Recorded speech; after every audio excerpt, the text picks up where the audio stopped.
Hello, welcome to Video Mania 2. I'm the dude manning the counter, Duncan, and today we're going to talk about an underrated gem from 1997 called Murder at 1600, starring Wesley Snipes and Diane Lane. It's directed by Dwight Little.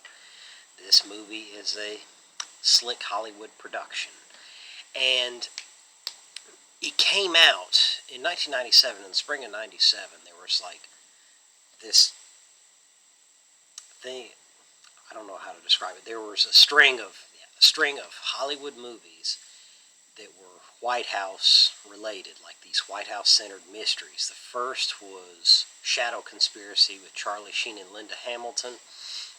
Then there was Absolute Power that was starred Clint Eastwood, and then you had Murder at 1600.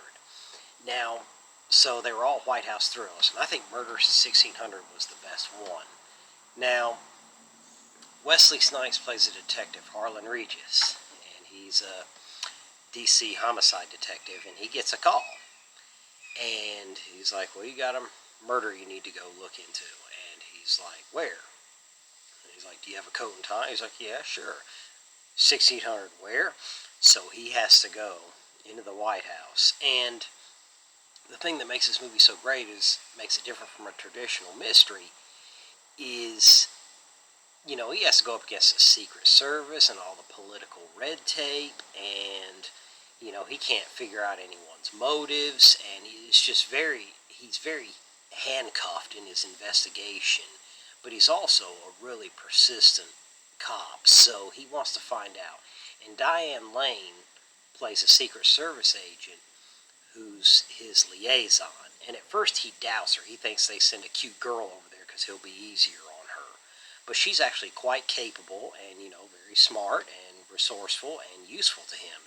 And, she's torn too because her duty to the Secret Service and her oath to that and, potentially doing the right thing. And, she's caught in between that.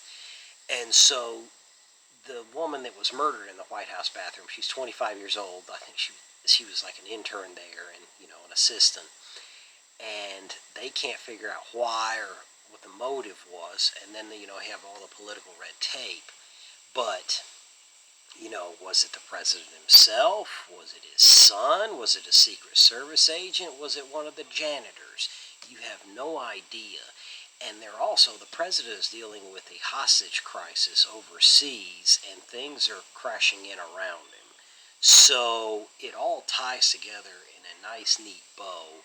And this is one of those mystery thrillers where everything comes together, it makes sense, and I absolutely love it. Because I remember I wanted to see it because I love Wesley Snipes. If he's in it, I'm probably going to check it out. And in Blockbuster Video, remember those?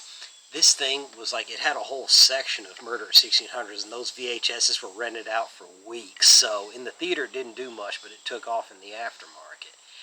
And I couldn't get a hold of one. And then finally, after it died down in freshman year of college, I sat down with a friend there, and we watched it, and I was blown away by it. And then I bought a VHS copy myself from a store called Media Play. Another one, remember that one?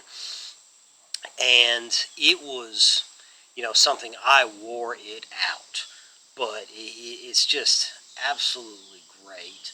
The acting is top notch. The direction by Dwight Little is really good too. He did Marked for Death with Steven Seagal, so he can do action. And here, there isn't a lot of action, but when it is, it hits really hard. The fight choreography is really good, and Wesley Snipes obviously can handle that. And so that's all really good and believable.